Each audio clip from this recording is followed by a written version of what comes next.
Good evening. It is so great to see a packed audience. So I'm very happy to have everyone here this evening. Yes. So I am Brooke Clement. I am the director here at the Ghirlandaio Ford Presidential Museum, and I'm happy to welcome you tonight to this evening's program, Unlocking the Secrets to the Sistine Chapel with Elizabeth Lev. This is our final program related to our temporary exhibit, Michelangelo's Sistine Chapel.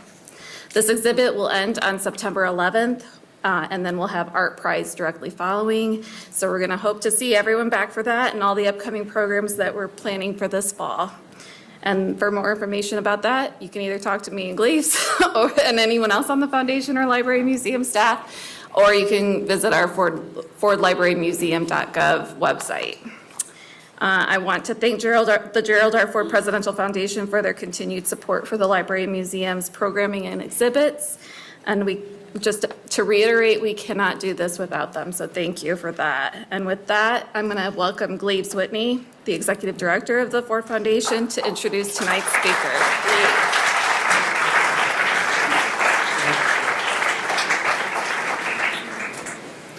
Wow, I got to say, I'm feeling the energy too. It's just great to have everybody back. So on a beautiful August evening, I can't think of a better way. The party was so high energy as well, and to see all of you, so thank you for being here. And it is my privilege to introduce the speaker. So, Brooke, thank you, and a good evening to you all. And I want to welcome everybody who, of course, is here in the audience, and also those of you who are watching from afar. So this will be a great program for you to tune into. We welcome you to this fourth and final presentation on the Sistine Chapel, arguably the most successful, am I correct, Brooke and Joel? The #1 most successful exhibit that we have had at the Ford in the past 41 years. Yeah.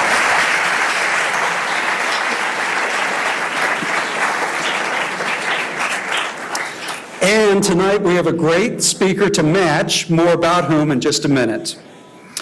But first, I want to just say something. You know, to put together an event like this with all the moving parts and all the wonderful people, I just want to acknowledge a few people who are part of this evening's program. First of all, to you, our friends of Ford, I recognize so many of you. Your loyalty through the pandemic was just wonderful. Thanks for sticking with us. Thanks for being here tonight to show your support. Members of the Ford family who are present, Bob and Karen Ford, we sure appreciate your appearance here this evening. Thank you. Also, the Ford Presidential Foundation trustee, Steve Waterbury, is here somewhere. I don't see him, though. Thank goodness, what a good problem to have in this sea of humanity. I know he's a wave out there, but I just can't find him. We have, of course, our partner, Martin Bialis, with SEE, Special Entertainment Events, out of Los Angeles. And he's the one who had the idea to put the Sistine Chapel down at ground level, life size.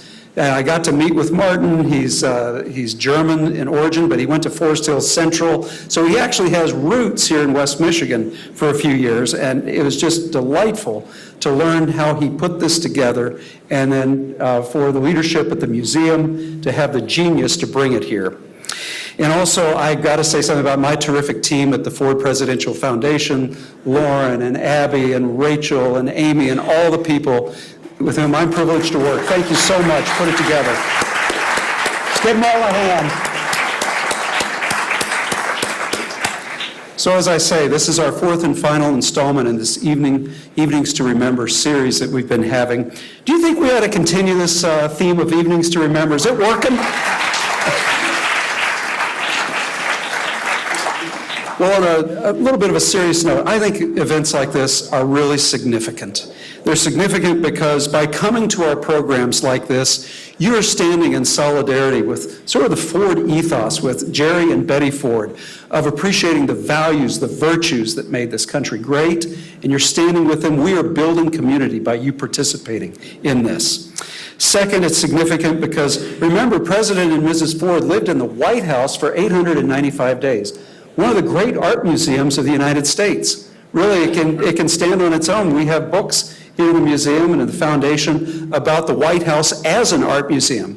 So many people have asked Brooke and Joel and Rachel and me, how can you have an exhibit like the Sistine Chapel here? Shouldn't it be over at that other museum over there, the museum down that way? I said, no, it belongs here. We are a great place to host this when you think about the Ford's experience in the White House. And remember, too, President Ford went to the Vatican. He went to Rome. He met with Pope Paul VI. It was one of his first foreign trips. He talked to the Pope about what it is to be in the leadership position in the free world, and to preserve the values of the free world, the freedom of expression, the freedom to be able to stand up to opposition, to fight convention, stagio convention, and really to be able to push back against it. Michelangelo represents so much of that. We're going to see this tonight, as Liz is going to tell us in just a moment. So another reason why this exhibit belongs here. And it's significant because of this evening's distinguished speaker, as I say, Liz Lev. She holds degrees in art history from the University of Chicago and the University of Bologna, and she's been teaching in the history of art at Duquesne University's Italian campus since 2002. Liz is wonderful to talk to. She is going to deepen our understanding, our insight into really one of the most remarkable works or constellation of works of art on the planet. Now, she's a well-known tour guide. If you go to Rome, if you go to the Vatican, she serves as a consultant to the Vatican museums for their art and their faith itineraries. And especially notable is her Vatican treasures, the Via Pulchritudinus. I had to remember, it's been like 60 years since I've had Latin. Pulchritudinus, which I think is beauty, right? And as I recall from my Latin classes. But it was a film presented to Pope Benedict XVI in 2012. Liz also has books to her credit, including How Catholic Art Saved the Faith and St. Joseph in Art, as well as pieces in the Washington Post and First Things. And she's a Vatican analyst for NBC News and has appeared on the Today Show, Nightline, and 60 Minutes. And if you like the metrics, I mean, there are people in the audience, I'm looking at you, and you always want the numbers to kind of prove the point about the value of a speaker. Let me put it this way. Anybody in here see her TED Talk? How many of you saw it? That was your homework, by the way, to get in here. So anyway, in her TED Talk, been visited, been viewed 1.8 million times and counting. So, are you ready to learn about the secrets of the Vatican? Now, that was a weak response. Are you ready to learn from Liz? Let's come on up here.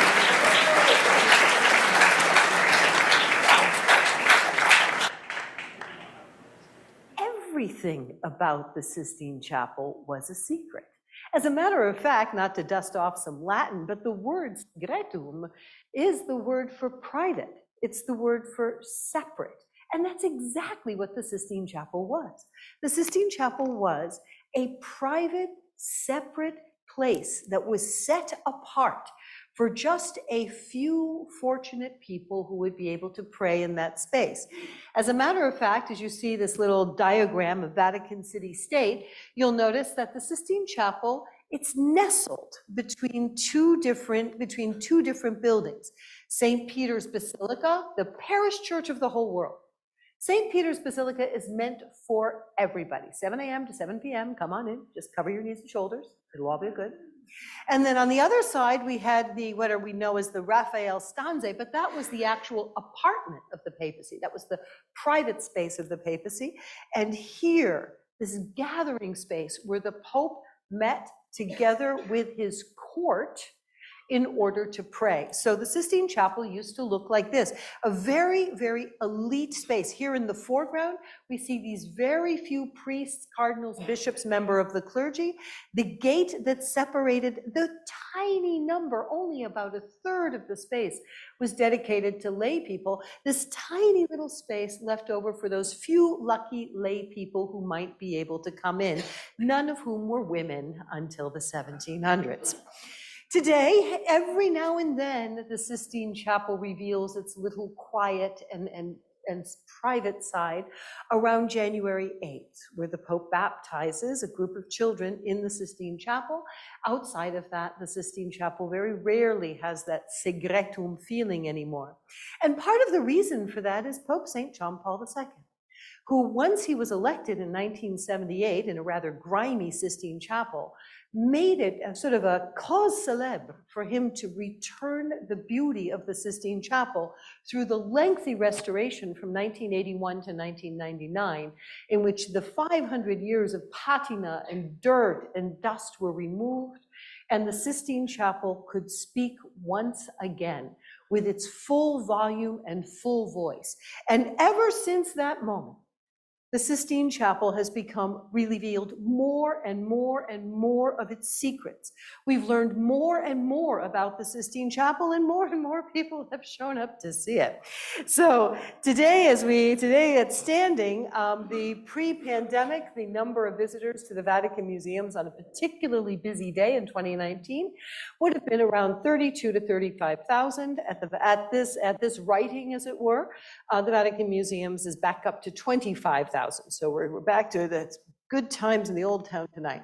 So we're going to talk about how the Sistine, the way we're going to look at this massive chapel is the way the Sistine Chapel went from being so segretum to something that was so universal. And it happens in 3 stages that conveniently correspond to the 3 stages of painting.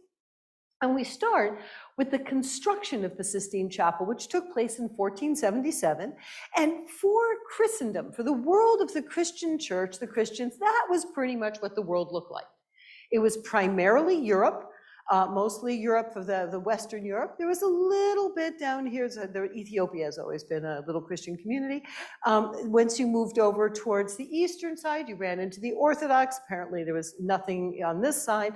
And down here, of course, was Islamically controlled areas. So this is the Christian church, was pretty much little teeny world like that. When Michaelangelo went in to paint the Sistine Chapel ceiling, things had changed radically. It was only 25 years, but in 1508, the church had expanded. The New World was discovered. The space that the church was dealing with got bigger.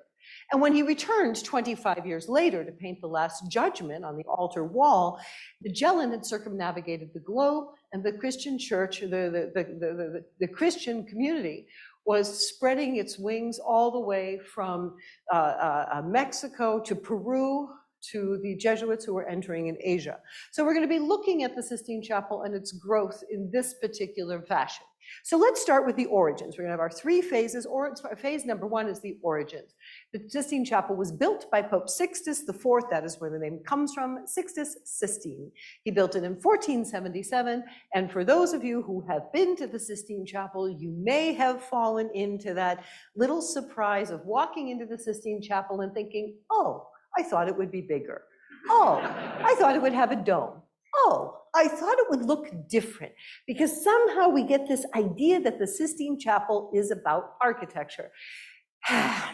All the architecture chips went into St. Peter's. If you're not impressed with that, that's a problem. But here, this was a building that again speaks to its segretum nature. It was designed by a military architect.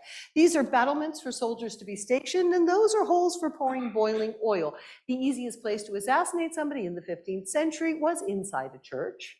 And so Sixtus IV wanted to make sure, since you had the entire hierarchy of the church in that space at one time, it was a safe space. It had one entrance and one exit, and for that reason, it lent itself perfectly for electing the next pope. That most private active activities where the cardinals go in and they vote for the next pope would take place in this set apart building. And it's therefore the decoration of the building would need to inspire them. And one of the things that I think people argue a lot about what the Sistine Chapel's inspiration was, and they talk about the Temple of Solomon in Jerusalem, and they talk about the great chapel of Avignon, and I have always thought that the inspiration was a little closer to home. You see, Pope Sixtus IV de la Rovere was the head of the Franciscan order. So where did he spend most of his time? In the upper basilica of St. Francis of Assisi, where St. Francis is buried right below there. And that is, in my opinion, the model for the Sistine Chapel. False painted drapery along the sides, a ceiling painted in a sort of pretty pattern decoration, some of it with blue sky with stars, and a series of frescoes that tell the story in larger than life pictures of St. Francis, executed by a team of first-class Tuscan painters in the 13th century. Well, Sistine Chapel, just like it. The Sistine Chapel he had decorated the same way, false painted drapery on the bottom, the star-spangled ceiling on the top, and along the sides he hired what a friend of mine calls the dream team of Florentine art. The best of the 1480s painters all arrived to paint the stories of Jesus on one wall and the stories of Moses on the other. He is also responsible for that gate, the separator between the lay people and the clergy. And take a look at the people he chose to hire. Really remarkable lineup here. Pietro Perugino was the leader of the team, and he did the painting that would tell the story of Jesus giving the keys to Peter. And this is in the room where they elect the Pope. This would be the reason why the Pope is the Pope. But when we look at these paintings, painted by the absolute top of the 1480s, we see the revelation, we see how the mindset reveals itself as a little bit provincial. I showed you how big the territory of the Christian church at the time was, and we see that reflected in the art. There are a lot of kind of inside jokes here. Like, for example, there's the Arch of Constantine, which I remember correctly. It was built, I think, 300 years later after this event in another country. This is the Baptistry of Florence, which was built 1,000 years later, again, in another country. And here is the artist who was born 1,400 years later in another country. So we're looking at things that are these anachronisms that are meant to make the group of people in the room kind of feel like they're very much at home. Domenico Ghirlandaio, the most successful of the painters, he would become Michelangelo's painting teacher because he had Sistine Chapel on his resume. And he too, in the calling of the first two apostles, managed to throw in a portrait of his favorite patron, the guy who paid for virtually everything, Giovanni Tornabuoni. And just to make sure he would get more jobs, he added Giovanni Tornabuoni's son, who apparently narrowly missed being chosen as one of the apostles. And then moving on, we see Cosimo Rosselli. Cosimo Rosselli, a very famous artist, used a lot of gold. People liked him because he used a lot of gold. He was fortunate enough to capture the newly married couple in the chapel, and I'm going to get out of the way so you can see, and their lapdog. As a matter of fact, that lapdog is a remarkable reoccurring feature in the side panels of the Sistine Chapel. That dog shows up about 5 times if you're playing Where's Waldo. So apparently everyone wanted their dog, this dog painted. But and of course we have Sandro Botticelli, who of course was the superstar in the room, right? Everybody, that name is so familiar to us. He was already a huge name in 1482 when he showed up, and he was chosen by the Pope to do a very special painting that would have the most personal meaning of all. This building here, in the background, the temple in the background of the Temptation of Christ, is actually an exact replica of the brand new hospital that Sixtus IV had built.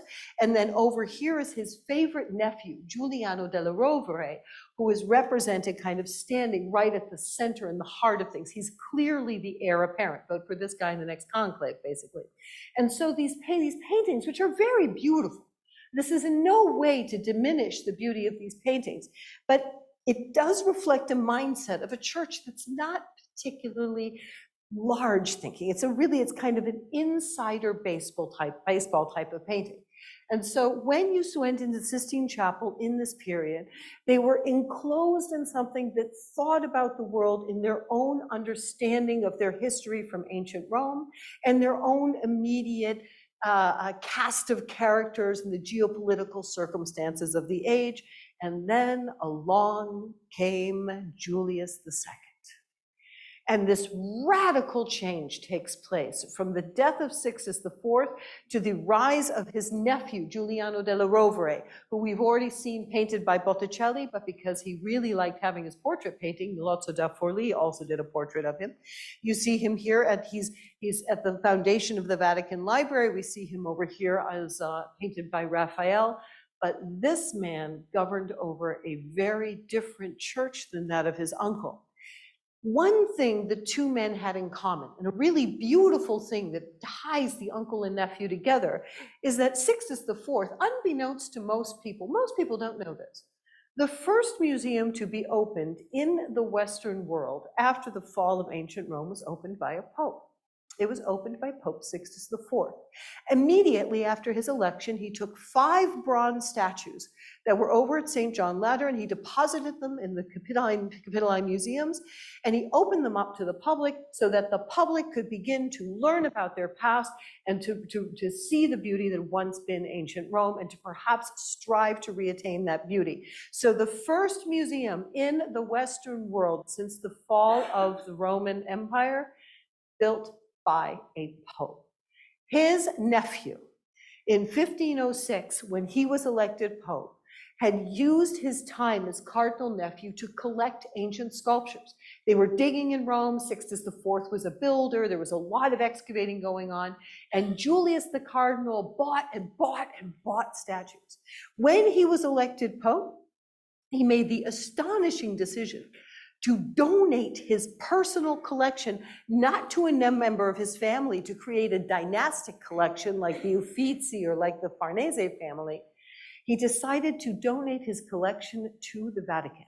And it was he, in 1506, who opened the Vatican museums by donating his extraordinarily beautiful classical statue of Apollo. And soon later, and a few years later, when the Laocoon statue, the Hellenistic statue that had been written up by Pliny the Elder, one of the most famous statues of the ancient world, found unexpectedly in a field near the Colosseum, Julius II purchased it. He apparently made the guy an offer he couldn't refuse, and he brought it to the Vatican museums, and he put it there so that artists could study from it. Artists could be inspired from it. So this will help us understand why we'll get such an extraordinary piece of patronage in the ceiling. Furthermore, Julius was governing over a different church. Under Julius II, the very first diocese of the New World was erected.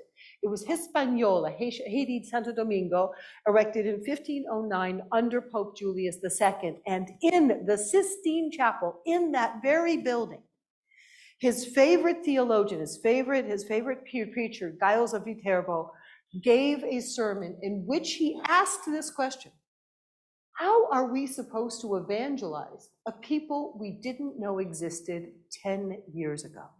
Welcome to the new mandate of the church. It's no longer just the little garden area around Europe. Now it's a church that has to speak to a people they didn't know exist with customs they can't recognize. And one of the great ways of doing this, it's art.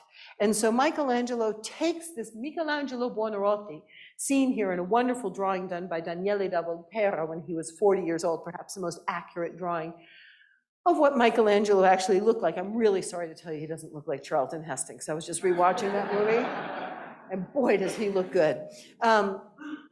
Michelangelo, by 1506, he had already carved the Pietà. He had done this when he was 25. He had carved the David, completing it when he was 30. He was the most famous sculptor alive. And he was in Rome, not because of painting a ceiling. He never would have come to paint a ceiling. He was a professional sculptor. He'd made his name as a sculptor. He came to Rome in order to build a tomb that would go down in legend and song only, because it would never be really constructed. There's a sort of sad thing in San Pietro in Vincoli, but that was not his plan. The tomb was supposed to be 40 foot by 20 foot. It was supposed to have 40 statues, freestanding. It was supposed to be a replica of one of the 7 wonders of the ancient world, the mausoleum of Halicarnassus. Michelangelo, 35 years old, was offered the possibility to make the 8th wonder of the world. He dropped all of his contracts. He came to Rome, and this is what he was working on, when Julius suddenly rerouted him and said, no, I think we're not going to do the tomb right now. Maybe you could paint the 12 apostles in the Sistine Chapel ceiling. 12 apostles. You guys have been to the show. Are there any apostles out there? No. So something changed.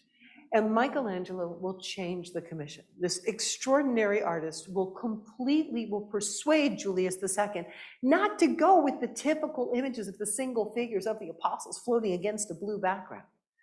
But if we're trying to create an art that's going to galvanize us to a new openness. What should we go with? Ask Marvel, the origin story. When in doubt, tell an origin story. And so Michelangelo he persuaded Julius II to allow him to tell the greatest origin story of all, that of Genesis. And so Pope Julius II gave him permission, but then Michelangelo, professional sculptor, found himself faced with 10,000 square feet of ceiling to fresco, a very unforgiving technique that was extremely complicated. This very famous poem that gives us a glimpse into Michelangelo working on the ceiling complains, the whole thing is a giant complaint, about how much he hates painting the chapel. We know from it that he stood with his head thrown back and his hand reaching upwards, and this is how he spent the 3.5 years from 1508 to 1512 painting the ceiling. At the very end, he laments that his fear that his painting is no good. My painting is dead. Defend it for me, Giovanni. Protect my honor. I am not in the right place. I am not a painter. I think he knew it, though. I think he knew that was why he was the only man in the world, mind you, that could have possibly produced Sistine Chapel. Look at it. Without getting distracted by the famous panels that you were looking at upstairs, look at the design of the chapel. What does this look like? Marble, marble, marble, marble. He is painting, it's all made out of paint, but he is creating with his paintbrush a marble framework, sure as if he were sculpting it. He designs the space.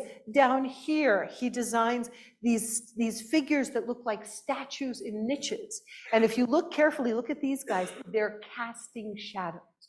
Michelangelo's secret for being able to make this Sistine Chapel ceiling is that he approached it thinking like a sculptor architect. The medium just happened to be paint. And so he produces these stories within this incredible framework, telling us the stories of Genesis from the altar, starting with the altar side, taking us all the way down to the opposite side, which was the sole entrance and exit. He opened with the remarkable image. You've stood in front of it upstairs. It's amazing. I was saying earlier, it's amazing to stand at these things your own height. It gives you a sense even greater than standing every single day looking below it. It's powerful. But to be able to sort of be consumed by the size of the work, it's God separating light and dark. It's a stripe of white, a stripe of pink, a stripe of gray, right? So someone obviously did not spring for the 64 set Crayola box, no? You see the paintings from the other painters, it's like, so Michelangelo, were we thinking color? And not in this case. What he wants is not the distraction of color. Look at the power of that body, compressed in the small space. You are looking at something that is the equivalent to a visual motor turning over. Then he comes back with the second image of God creating the sun and the moon, and he flies off to create the vegetable life. But this is like God's big day of creating stuff, right? Okay, so the moon is a third of a gray circle. The sun is a half of a yellow circle, and the vegetable life, which would be all the created life on the planet, 4 ferns. I can tell you, Michelangelo's really not about stuff. He's not a stuff guy. But he's much more interested in this movement of God. Look who dominates the space. God in human form comes flying this way. He turns around and he flies off into the background. You are watching God coming and going. What's the point of the story? It's that God creates, not what God creates. I always say Michelangelo's a verb guy, not really a noun guy. Then we have this third image. And the third image is the moment for me that this is where I depart from most of the guidebooks. If you open up, you guys all whip out your handy dandy guidebook, including the one that you may have from the exhibition. I forgot to look what they said. Separation of earth and sky, land and water, celestial and terrestrial firmament. Those are the 3 definitions. If you would ever like to watch an art history cage fight, throw a couple art historians in the room, and instead of throwing in red meat, just say, hey, what's the third panel of the Sistine Chapel? It's going to be fun. Bring popcorn. I would tell you I'm going to give you a 4th definition, because 3 definitions mean we don't know, so I'm just going to give you a 4th. And my idea of what's going on is that God has paused. Those first two images, you can see this yourself. You've got this show to actually go look at it. Look at God. He's moving so fast in those first two images. You can almost feel the wind passing by you. And then suddenly he stops. This image, he stops. If you're standing in the chapel, he's right above you and he's looking down. For the first time, he's actually gazing down upon the room. And I would put to you that this is a bit of a dramatic pause. It's like poetry, it's like music. Michelangelo was a poet. It's like a deep breath, a dramatic pause before your great punchline. But I would also remind you, what is the most repeated line in Genesis? And he saw that it was good. So I put to you that what you're looking at is Michelangelo's beautiful, dramatic, poetic pause as God stops for a moment, looks out upon the chapel and sees that it was good. And in doing so, he prepares us for the great breathtaking moment of the creation of man. And it creates such a boom afterwards because those first three scenes of God, he's so blurry. He's like a blur here, a blur there. Like, I think that was God going over there.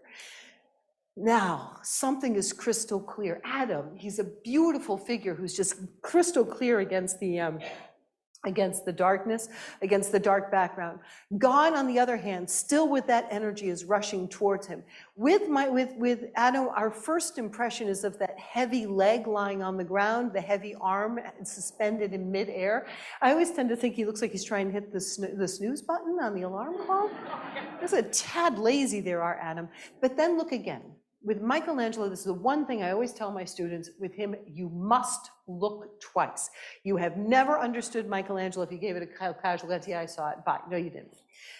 The second glance, look at those muscle groups, that leg, that shoulder, those are not relaxed, those are not at ease, those are the muscle groups of a runner at a starting block. You've got two impressions of a single figure, heavy, lazy, and then a latent energy. What is God doing? He's about to release that energy, confer some of his own dynamism. And this beautiful image that we love so much of that listless hand of Adam and God about to confer just a millimeter away, a moment away from conferring his own energy on this most beloved of creation. You can almost see the crackle between the two. We are literally the second before Adam takes his place as God's greatest creation. Now, what I'm going to tell you is that we get so absorbed with God, what's God doing with this hand, that we forget to look at what he's doing with this hand. And the other arm of God opens up one of the greatest and most fascinating secrets of the Sistine Chapel, which is that this is a painting where everywhere Adam is, there is always Eve. God's other arm has this female figure curled into his elbow. There she is, Eve. As a matter of fact, Eve and God, look at their relationship. They're like accomplices. He's got his arm around her. She's got her arm around him. She's looking at Adam like, do I have to?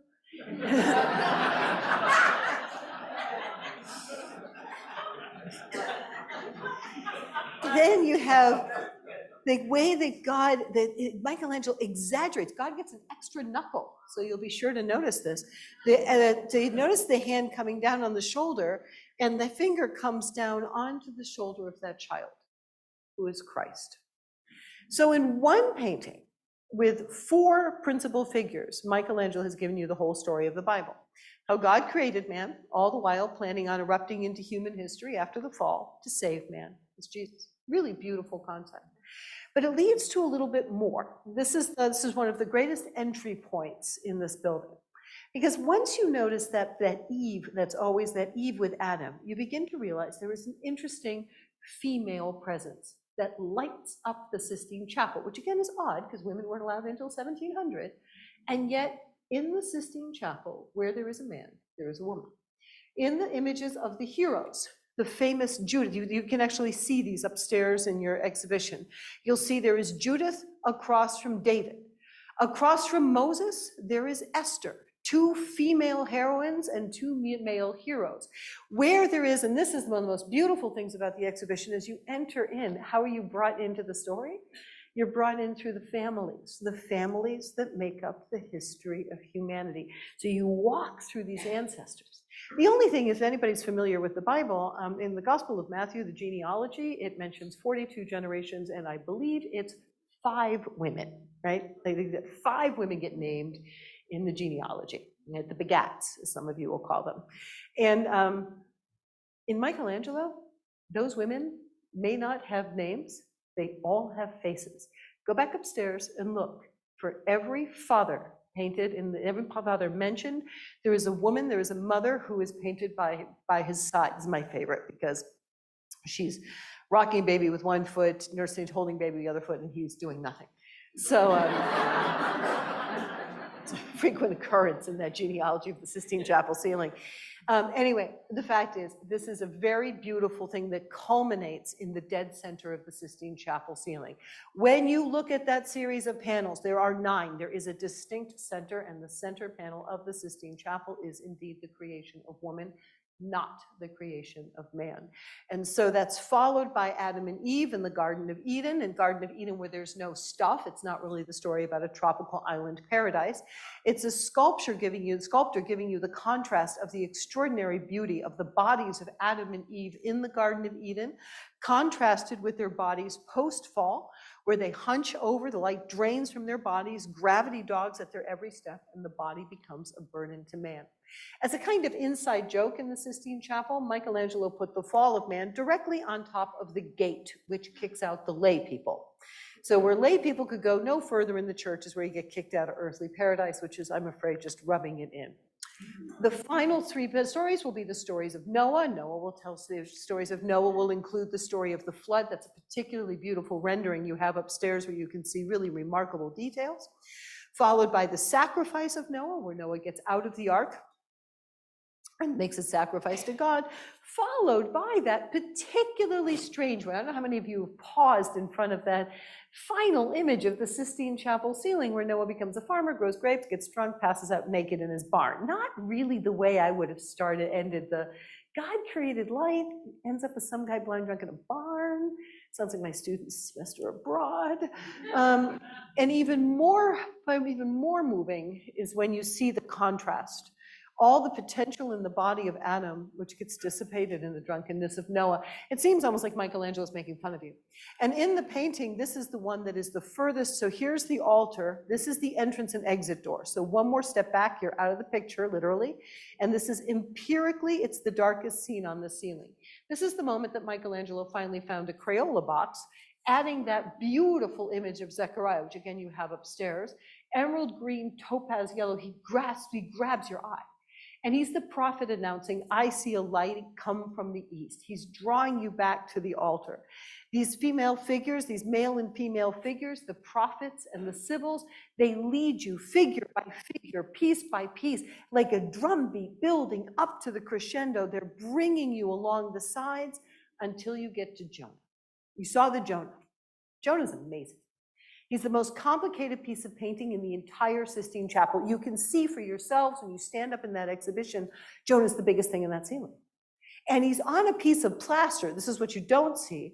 He's on a piece of plaster that's tilting toward you, and yet the figure looks like he's tilting backwards. Basically, 5 people in the world could do that kind of foreshortening in 1512. He's got a sea bass because, well, Michelangelo didn't get out much. But most importantly, all the others, he looks like.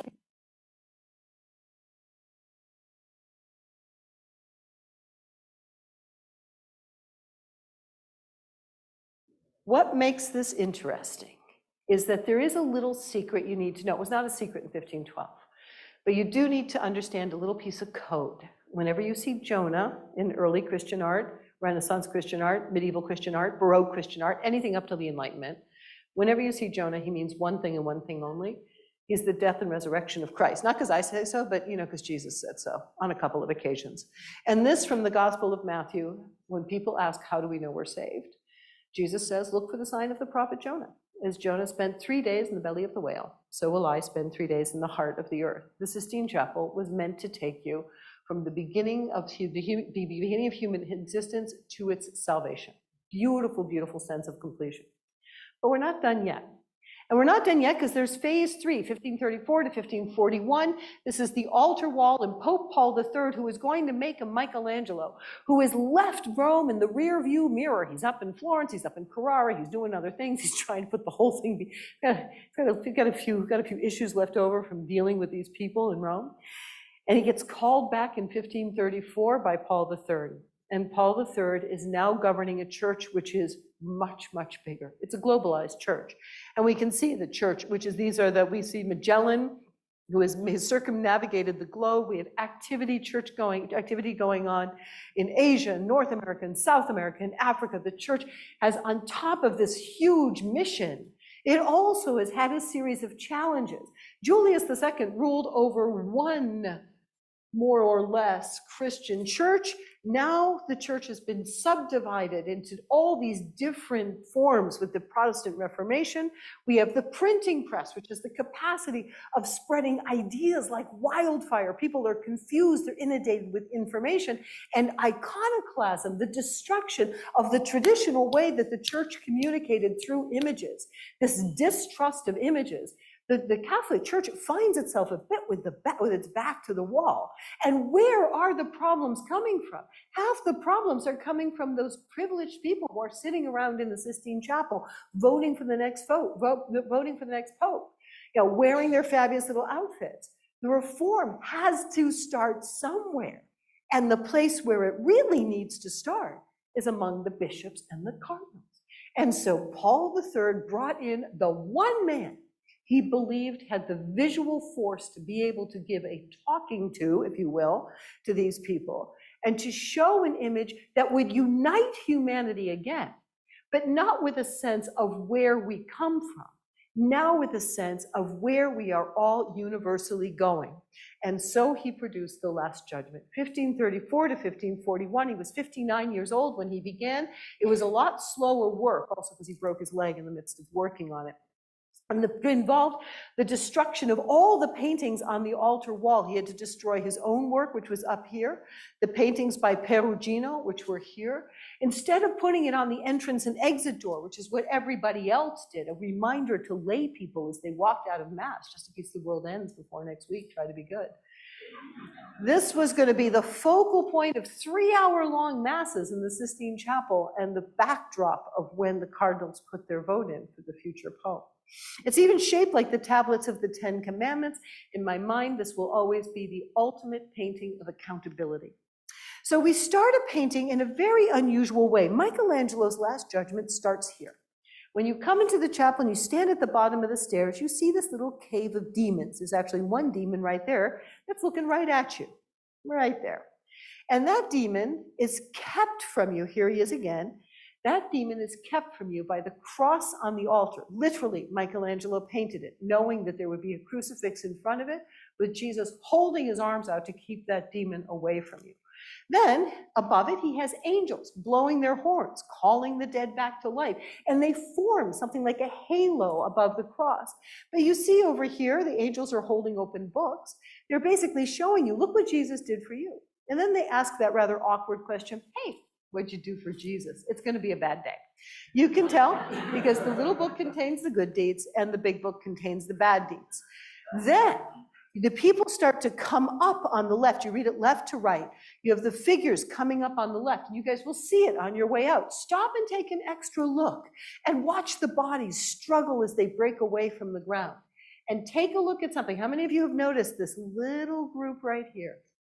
Right next to the angels. How many times you walk by? How many of you have noticed this interesting little pairing here where there is an African man and a Caucasian man who are being brought to heaven by the same rosary beads? They're being carried up to heaven together. We're 400 years before the American Civil Rights Movement.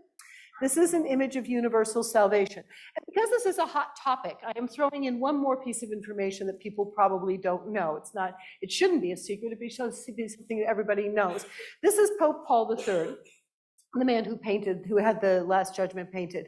This is his bull called the Subliminus Deus, and it's painted, it's written while Michelangelo is painting the chapel. It reads, that it reads that it is a bull specifically written against the enslavement of the indigenous people that are being found by the explorers and the missionaries. So again, that image in the Sistine Chapel reinforces an attitude which is already being projected by the church in 1537. Now you get to the heaven part. Every major way up to heaven, you get to see the winner's circle. And I think you all have a museum here. You probably have some lovely saint images over in your art museum. Saint images that usually involve long pastel dresses, big gold halos, and if they're lucky, they're holding a palm frond to show that they're heaven's athlete, and they got the gold medal of crossing the finish line of heaven first. Not Michelangelo. Michelangelo prefers the more like Nike bodycon outfits for his athletes. Michelangelo's athletes are going to shock people. John the Baptist ate locusts and wild honey. It's not really a bulk up diet, but here he looks like Mr. Universe. Perpetua and Felicity, the martyrs in North Africa, look like the Williams sisters. And it's an idea that he's trying to project of trying to show the inner fortitude, the things that Perpetua and Felicity went through, the things that the martyrs did, the endurance, the athletic strength of these men and women to bear witness through torture and death. He wants to show that power. And he does it pretty much the same way Marvel does, by giving everyone a personal trainer and having them all look fabulous. So his idea of heaven is a winner's circle, which is not something everyone is going to understand. And the most beautiful figure in the winner's circle, of course, is Christ himself. Never seen this way before. I'd like to call him Terminator Jesus. He's the roughest, buffest Jesus in the history of art. And he's a very frightening figure because of the fact that he seems so aloof. This is an image of Jesus who seems so powerful, but at the same time doesn't appear to want to talk to you. And that is why she is so important. Again, one more time, we see the image of a woman who becomes the critical link. You want to talk to him? Talk to her. She'll get you in. She's, as a matter of fact, look back at the painting and you'll see that actually there are very few condemned on this side, whereas all these people over here are going to heaven. Basically just a little teeny tiny group of people who are damned. And my favorite fun fact, apparently there are no women in Michelangelo's hell. And I'm going to actually take, probably an oversight, but I'll take it. I'm going to just take 2 seconds out just to prove to you what I'm telling you. This is what most Last Judgments look like. Jesus is solo. It's a very, very striking decision he makes to put Mary in. Here is his thought process. These are two preparatory drawings. The first one shows Mary, who is in her usual place, a little separate from the others. She's gotten up and she's pleading with Jesus. Then the second version, she's actually getting up and approaching Jesus with her arms open. You see he's already in his position. And all these people are following her. So the next step in his thinking is, why be coy? Let's just put her right by his side. He is judgment, she is mercy, and they are this beautiful image of complementarity, which just completes his thinking from the ceiling. Now, this is lovely, and we're all very excited about it, but not everybody liked it. And there were many people who took a look at that painting and said, don't you think there's a little too much nudity here for prime time?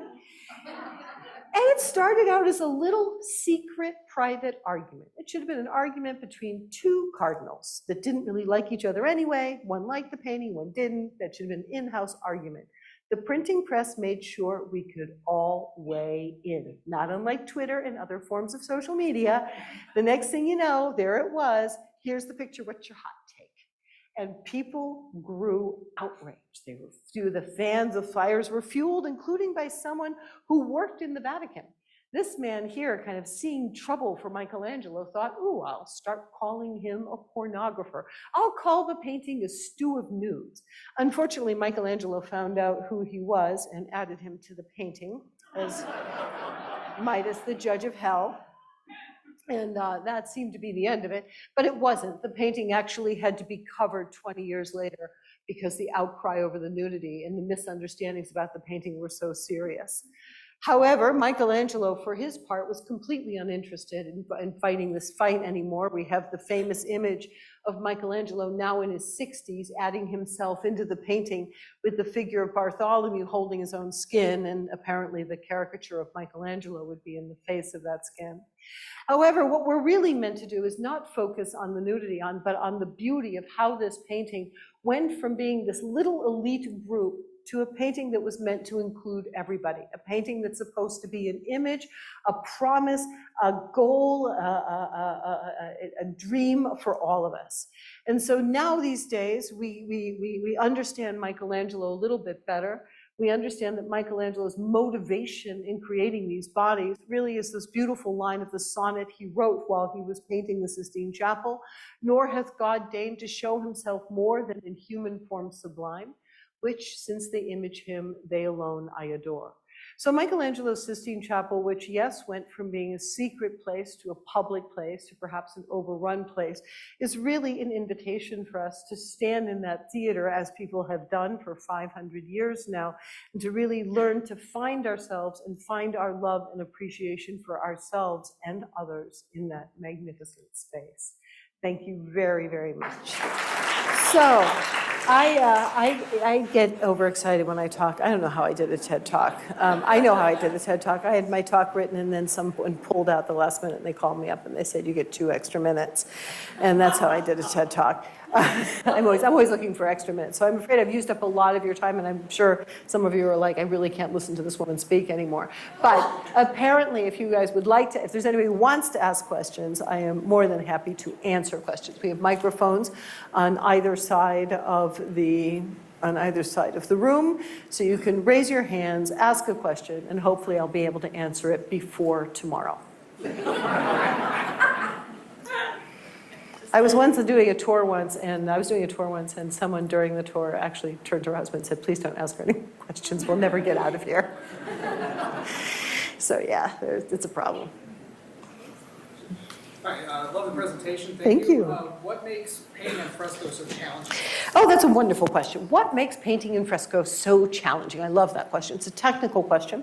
It's a chemical reaction. Fresco painting is really, it's a technique that was basically brought to the fore. It's an ancient technique, but it was really brought to the fore as the principal technique of painting for central Italy in around Florence. It involves taking a lime plaster, and then while the plaster is still wet or fresh, fresco, you apply a water-dissolved pigment, and there is a reaction between the water and the lime, and it will dry into what is essentially colored stone. Why is it difficult?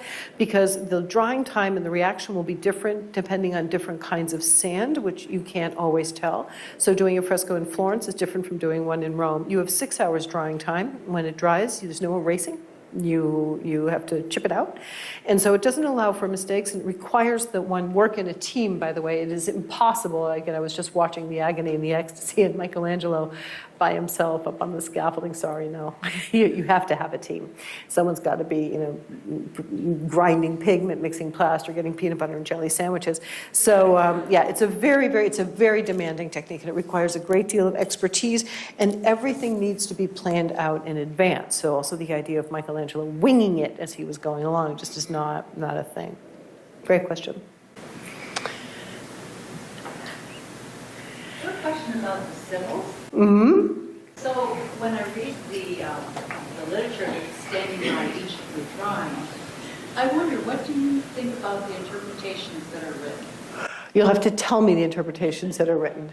Well, like for example, one of them, I forget which symbol it is, but she's a young woman and she's kind of turning away, and the comment says that she's maybe like being reflective of something that God spoke to her. Mm-hmm. To me, it looks like she might be saying like, oh, what? What did you want to ask me? Kind of thing. There seems like there's a lot of humor in some of these drawings and a lot of humanness. So I think the Sibyls make for a very interesting question. The Sibyls are a very, when Michelangelo was painting, the Sibyls were a relatively recent addition to art. The first ones have been produced in 1480 by his own master. It was Domenico Ghirlandaio who painted the first Sibyls in the Sistine Chapel in Florence. And the use of Sibyls was a way it served 2 purposes. One is, in the period of the Renaissance, is to draw in these pagan prophetesses. So we have a voice of the Gentiles, Persian Persian symbol, a Libyan symbol. So we have a Persian symbol, a Libyan symbol, an Eritrean symbol. We're moving beyond Europe, right? We're moving into different continents. We're moving into the Gentiles. So they serve this really cool dual purpose of preaching to peoples who are not just the Jewish people, and then they're preaching to, so it's a geographic change, and it's also preaching to peoples who come from different faith backgrounds or different sort of thinking systems. So that's their first reason. The second reason that Sibyls appear is that they can complement the male figures. That way you don't have such male-heavy spaces, because I mean, that's not what the world looks like.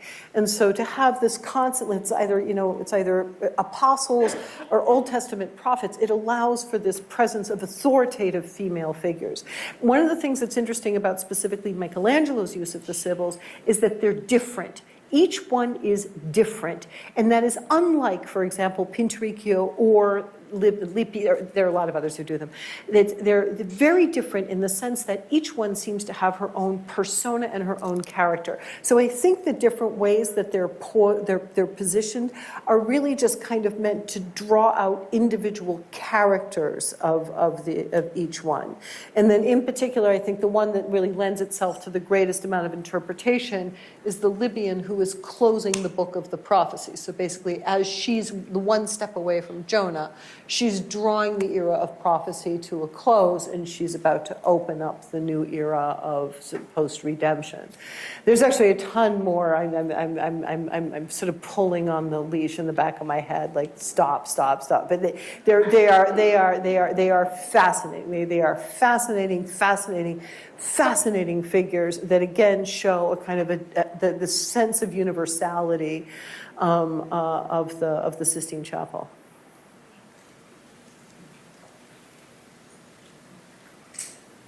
I just want to ask about, the males were always, it was so male dominated at that time, but yet the females looked a little bit more muscular. Is that why? Because he seemed to draw them more muscular, like almost.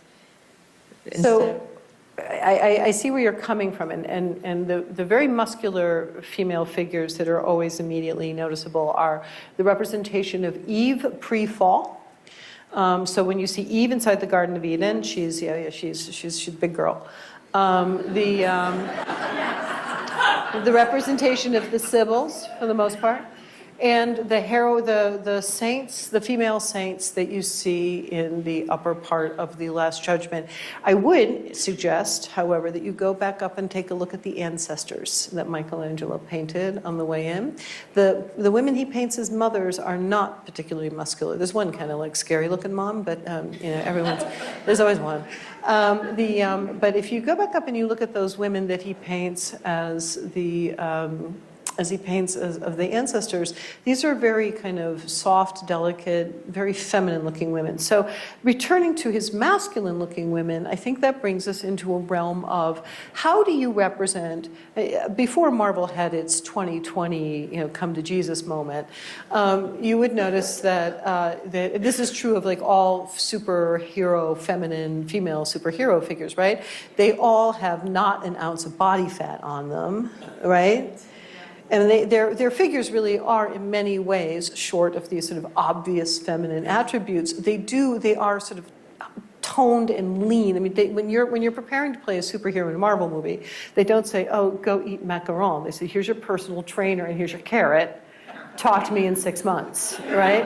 And so we have that sense. We still have that sense that, strength comes from a kind of wiry muscliness. And since what Michelangelo is trying to show is, this woman who is immortal, that's Eve in the Garden of Eden, the women who have crossed the same suffering as men. There is nothing inherently more courageous in the story of Saint Sebastian, the story of Saint Agnes. I'd argue Saint Agnes' story is more courageous. So, I mean, the desire to show inner fortitude, the only means he has is to give it a physical form that's powerful. That's why I think the John the Baptist figure that I showed you is so important, because John the Baptist was a skinny little zealot, right? He doesn't look like that. He doesn't look like that at all. He must have been like, Jesus himself says, like, the guy doesn't drink, he doesn't eat, he's no fun. He didn't say it was no fun. This is the greatest of them all, but you get the point. And so, but Jesus makes a point of telling us that this guy is referred to as a zealot. So we imagine him as a guy who's definitely not like, hello, I can, break your arms. I think Michelangelo's manipulation of bodies goes for men and women. It's just more evident with women. And the figures that we tend to look at are the ones that have had this manipulation. But you can find examples of his female figures who are not like that. And there's a whole other thing about Mulier Fortis with his Madonnas, but again, otherwise you'll be here tomorrow. You're welcome. Thank you. So they're literally like punching each other saying, don't ask any more questions. They're like passing notes. Stop asking her questions. She doesn't stop. How did the Sistine Chapel change Michelangelo's art after this? So the question is, how did the Sistine Chapel change Michelangelo's art after after he completed the Sistine Chapel? Well, nothing changed immediately because the poor guy, I actually believe that Michelangelo's reason for painting the Sistine Chapel the way he did was to galvanize Pope Julius to finish the tomb project. I'm certain. My main reason to go to heaven, besides the beatific vision and seeing God and all those people, is I really have a couple questions for Michelangelo. I was like, yeah, it was nice to see you. Where's Michelangelo? I'm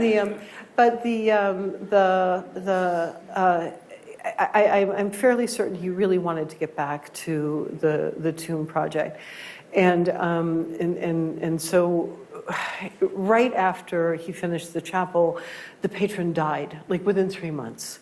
And so Leo X became Pope, and he got involved in other projects, like sort of architectural projects. So I think Michelangelo actually had a sort of an unfortunate hiatus from that momentum he had built in the Sistine Chapel. And even when we see him returning to the world of painting in the Last Judgment, he's moved beyond. So I'm not sure it really managed to have a sufficient effect on his art, except for opening up much more thought about how to use the human body together with architecture. I think you can see some of that in things like the Medici tombs. One more question? You mentioned that there was controversy over the nudity that was in his art, and that ultimately they painted over private parts with clothing. But it seems like someone also removed that. How did that all? So what happened with the nudity is the painting was complete in 1541. The argument took place during the first argument took place during the unveiling of the work. Unfortunately, this turned into a 20-year letter writing festival. So for 20 years, people wrote complaining to Pietro Arentino. We have Aminati. We have a number of people who consistently there are just a letter writing campaign to the church saying we can't take you seriously if you got that painting up. So on January 21st of 1564, which is a few months before Michelangelo's death, there was an extraordinary meeting of the Council of Trent in which they decided they would have to do something. There had already been floated in earlier meetings of Trent the idea of covering up figures that were perhaps too offensive for their nudity. They decided that was the solution of what to do with Michelangelo's work. So Daniele da Volterra went in and painted in 1564 over the most offensive figures, which were about 30. Then, when the museum, when the Sistine Chapel, during its life, they added more coverings because as they opened the Sistine Chapel to more people, they became more and more concerned about the nudity and the effect of that. What if you let women in the chapel? Blah blah blah blah. And so eventually they had added many more draperies. During the restoration sponsored by John Paul II, John Paul II was confronted with the question of what should we do with the draperies. And he had all of the ones removed except for the original 30. The original 30 ordered by the Council of Trent remain because it is a very important reminder of how changing tastes or hot takes can be extremely damaging towards work of art. Had the prevailing voices at the time had it their way, we would not have the Sistine Chapel Last Judgment in the name of some sort of false piety. And so it's a way of kind of reminding us that sometimes our hot takes are not really the ones that we're going to be agreeing with later on. Can I take that one other question that was over there? Do you mind? Did you have a question? I feel like I blew you off right in the middle of your question. Did you? Oh, wait. Yeah. I thought I saw there was one more. Well, they're being so noble. Okay, we'll have both of them, yes. My question was just kind of a follow-up with, do you think that there's anything to the rivalry between Michelangelo and Leonardo? Michelangelo wanted to one-up Leonardo with painting on such a grand scale because Leonardo was more the painter, Michelangelo was the sculptor, and this kind of idea that they had a rivalry. So the question is about the rivalry between Leonardo and Michelangelo, and did indeed Michelangelo decide he wanted to do this giant surface as a way of showing up Leonardo? The fundamental problem with any answer to that question is that the only source we have for the Sistine Chapel ceiling is Michelangelo, who does, he was using the word, he was branding long before it was a thing, okay? And so he's very attentive to how that story gets handed down to us, and he sort of whitewashes a lot of it. What I do think happened was that there had clearly been an attempt to make Michelangelo and Leonardo compete in the Palazzo Vecchio in Florence, in the famous Sala of Cinquecento, where both Michelangelo and Michelangelo and Leonardo were going to do a fresco on either wall. Like, it was a real, live, honest-to-God paint-off. It was going to be so cool. And so the two of them were supposed to paint. It didn't happen for a number of reasons, and it's reinstated when Raphael starts painting in the Stanza della Segnatura and Michelangelo's in the Sistine Chapel. But I think Michelangelo did not want that job. I think he really did not want it. But I do think he was in a position also because he had reneged on many contracts to come to Rome for that tomb. I think he was in a position where he could not go back to Florence without a masterpiece. He couldn't come back and say, yeah, I did these 12 apostles for the Pope. No. So I think he is the driver behind the change in the commission, but I think it was more of a question of making sure he continued that upward momentum rather than the concern of Leonardo nipping at his heels. We are sitting in the Ghirlandaio Ford Museum. Did a lot of the politics of the church have to do with a lot of his paintings and what he did? Because I know this for a fact that my mother was taught about, they did more of at church in the school, they were taught more about Mary than Jesus himself. And then about the mid-50s, it was changed in the Catholic Church towards Jesus. I think I can pull a question out of that.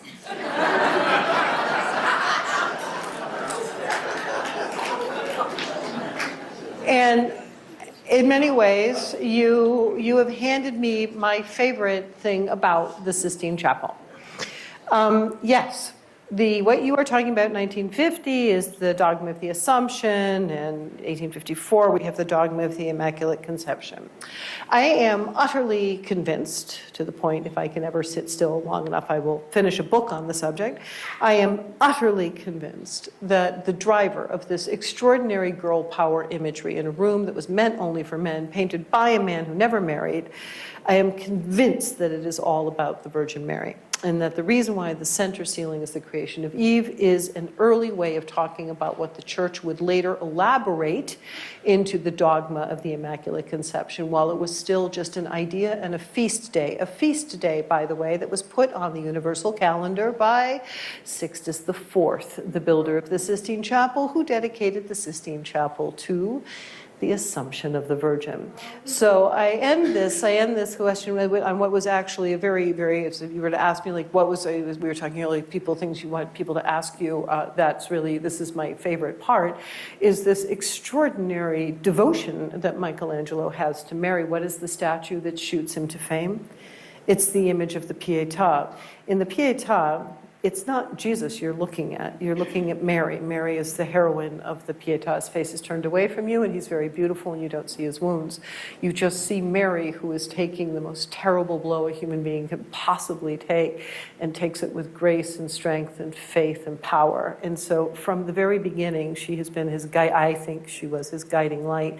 And I think in many, many ways, the power of the Sistine Chapel, the universality of the Sistine Chapel. And on a personal note, someone who has spent my now over half of my adult life in that chapel studying it, it amazed me. I remember 20 years ago, half of my thoughts stem from this. 20 years ago, it amazed me that I am a woman from the United States of America. I'm half black and half white, and this is my home. I'm so comfortable in this place. How can that be? This is a room for a bunch of white guys. How can it be that this is a place where I am more comfortable and more at ease? And so many, many things all these years, I've been trying to understand what is the secret of that universality? And I think the secret of the universality is the way that he holds up this woman as the greatest and most admirable figure of the chapel. And that is all she wrote. Great words, stand up.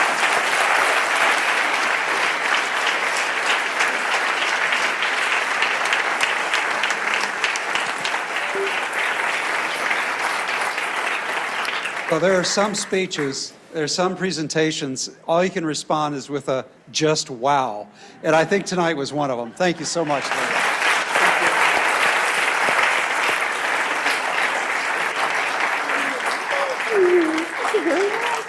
It's a modest token of our appreciation for bringing your A game to us here in Grand Rapids. We'd love to have you back. We know you have many dear friends here, so you're welcome back anytime, Liz. Thank you. Thank you. Thank you for this wonderful reception. Thank you for listening to me forever.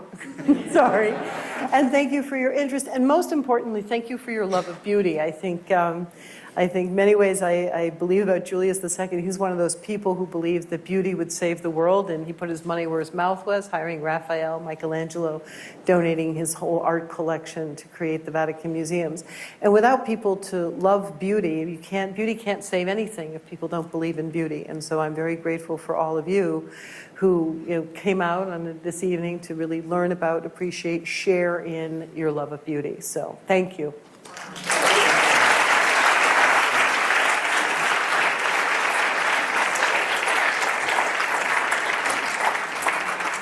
Well, if you found this evening challenging, more than challenging, if it stretched your mind, if it opened doors, windows for you in your mind, consider telling your friends to become a friend of Ford. Right? We are building a community here that is supposed to stretch us and build us around this idea of the values and the virtues that were spoken of this evening. It's a great illustration of that. So we hope that you'll go on our website and become a friend of Ford, or get your friends to. And also, I just want to say the museum, is really flourishing again. Joel reminds me that the museum is going to be open all for free during Art Prize, so come back. What day does that start? September 15th? September 15th through October 2nd. The museum is free, so come and avail yourselves of all the great things here. We look forward to seeing you there. And also, I know that we have some other programs that you're going to be very excited about. We have some great virtual programs too. Sir Anthony Beaver, for example, is going to be talking about so much of World War II and war, revolution, and the things that he is specialized in. So we've got a lot of great programs coming up in the next month. Really a packed schedule. I think more packed than in any 4 months in the history of this foundation and museum working together. Now, you have listened so well, and I'm sure your minds, I always cite the study, the French study that shows how many calories you burn listening to a great presentation. It's like it's the best weight loss program on earth is to come here, and you have just burned, I can tell you have burned 330 calories tonight. You, sir, 410. And so to reward you for that, we have cookies out in the lobby for you. So we want you to go out and enjoy the cookies and enjoy the museum being open another half hour to enjoy the great art upstairs. Thanks so much.